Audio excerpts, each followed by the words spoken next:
Cocoanut Grove, Los Angeles, February 1959. Rehearsal was supposed to start at 2 p.m. By 2:17, everyone was in place except the person they were waiting for. The orchestra sat with their instruments ready, 22 musicians, charts on stands. The conductor stood at the podium, baton in hand, looking at his watch every 30 seconds. In the wings, 3 backup singers practiced scales quietly. The lighting crew had the stage set, warm amber wash. Single spotlight center stage. Everything was ready, but the stage was empty. At 2:23, a young singer named Bobby Darin walked out from backstage. He was 22 years old, thin, nervous energy in every movement. He'd been performing for 3 years, small clubs, television appearances, a few records that did okay but nothing spectacular. This was different. This was the Cocoanut Grove, the most prestigious nightclub in Los Angeles. He had a 2-week residency starting tomorrow night. This was his shot. His chance to prove he belonged on the same stage where Nat King Cole and Ella Fitzgerald and Frank Sinatra had performed. He walked to the center microphone, adjusted it, tapped it twice. The sound echoed through the empty club. "Sorry I'm late," he said to the conductor. "Traffic." The conductor nodded, didn't comment. "Let's start with Mack the Knife," Bobby said. The conductor raised his baton. The orchestra began. Bobby started singing. His voice was good, strong, he had range, he had control, but something was off.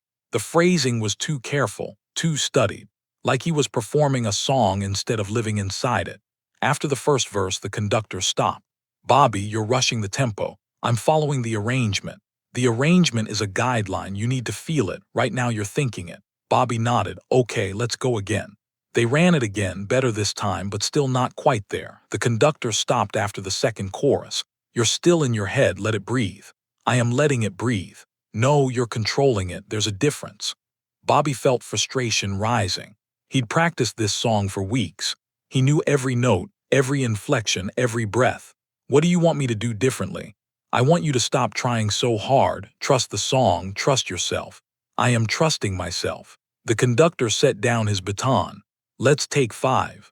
Bobby walked off stage, into the wings. He stood there, breathing hard, hands shaking slightly. One of the backup singers approached. A woman, maybe 30, kind eyes. "You okay?" "I'm fine. You don't look fine." "I said I'm fine." She didn't push, just stood there. After a moment, Bobby said, "I know what he wants. I know I'm supposed to relax.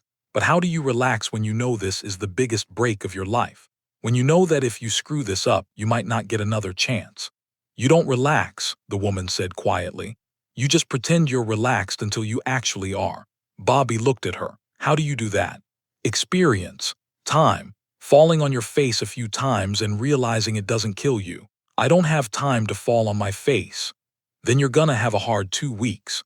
Bobby walked back on stage. They ran the song 3 more times. Each time the conductor stopped him. Each time Bobby got more frustrated. Each time the performance got tighter instead of looser.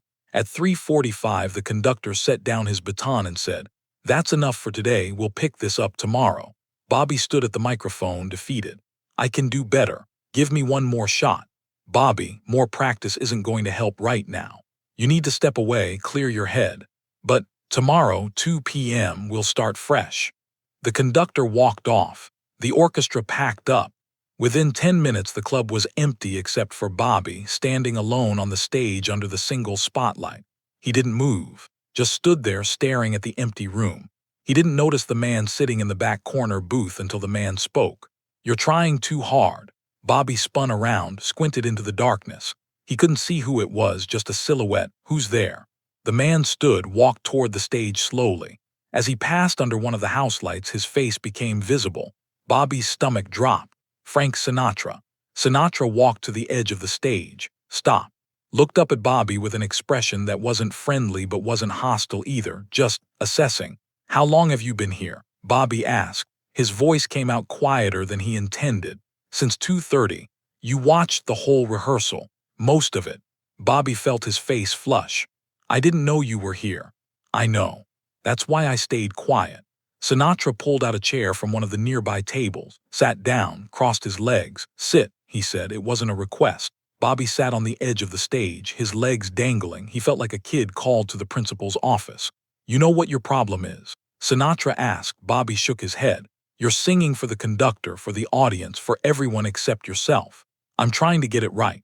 No, you're trying to prove you belong here. That's different. Bobby didn't respond. Let me ask you something, Sinatra continued. Why do you want to sing? Because I love it.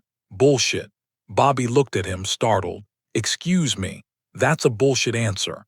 Everyone says they love it. I'm asking why you want to sing. What are you getting out of it? What's the thing that makes you stand on a stage in front of strangers and open your mouth? Bobby thought about it, really thought about it. I want to be remembered, he said finally. For what? For being good, for mattering, for doing something that lasts after I'm gone. Sinatra nodded slowly. Okay, that's honest, but here's the problem. You can't make people remember you by trying to be perfect.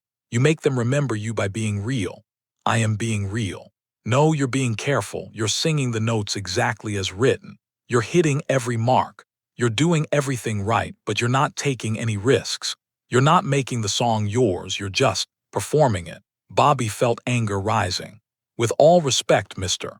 Sinatra, I've been working on this for weeks. I know this song inside and out.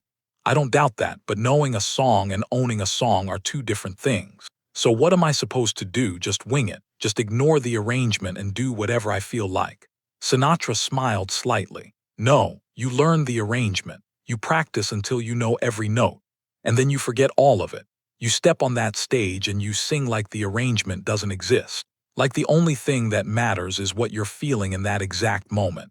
That's easy for you to say. You're Frank Sinatra. People show up to hear you breathe. I'm Bobby Darin. Nobody knows who I am. If I screw up, that's all they'll remember. Sinatra stood, walked closer to the stage. You want to know the difference between me and you? What? I stopped caring what people remembered a long time ago. I just sing. And if they like it, great. If they don't, that's their problem. You're so worried about being remembered that you're forgetting to give them something worth remembering. Bobby stared at him. So I should just not care. I didn't say that. I said stop performing for the memory. Start performing for the moment. Sinatra turned and started walking toward the exit. Bobby called after him, "Why are you telling me this?" Sinatra stopped, turned back. Because I was sitting in that booth watching you struggle with a song I've sung 1,000 times, and I saw something. What? Talent, real talent, but also fear. And if you let the fear win, the talent doesn't matter. So what do? You go home, you stop thinking about tomorrow night. You stop worrying about whether people will remember you. And you ask yourself one question: if nobody was watching, if there was no audience, no conductor, no career on the line, would you still sing that song? I don't know. Then figure it out, because if the answer is no, you're in the wrong business. Sinatra walked out. The door closed behind him with a soft click. Bobby sat on the stage for another 20 minutes, alone, thinking. The next night, Bobby Darin performed at the Cocoanut Grove. The club was packed.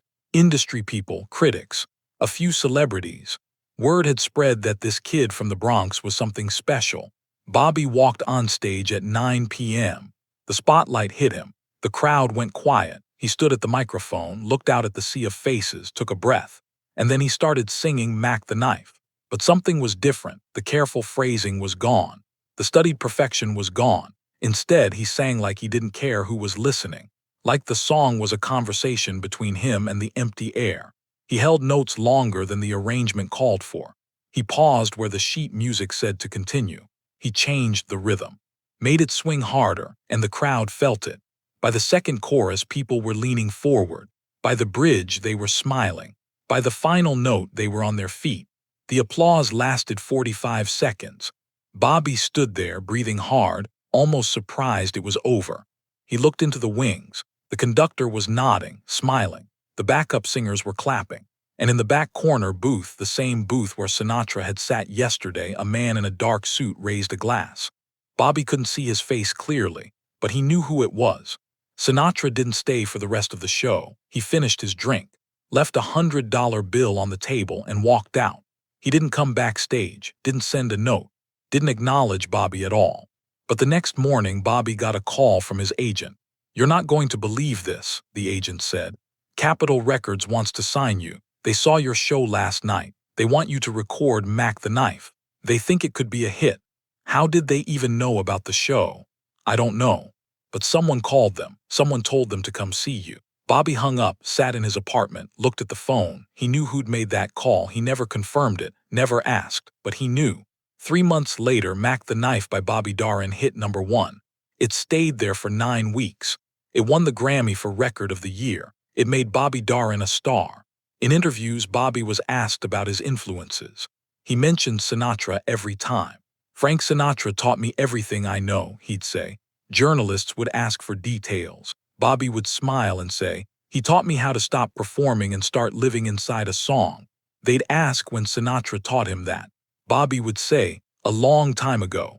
He never told the full story, never mentioned the rehearsal, never mentioned sitting on that stage defeated while Sinatra watched from the shadows. But years later, in 1973, when Bobby Darin died at 37 after complications from heart surgery, Frank Sinatra attended the funeral. He sat in the back, didn't speak, didn't approach the family, just sat there quiet until the service ended.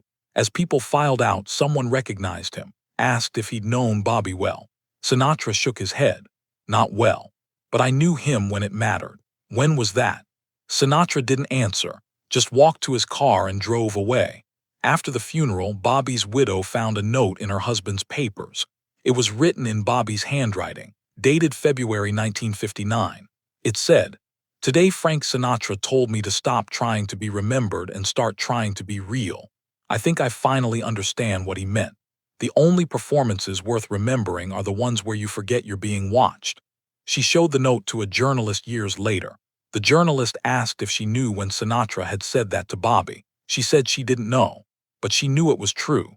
Because after that night in February 1959, Bobby stopped singing like he had something to prove, and started singing like he had something to say.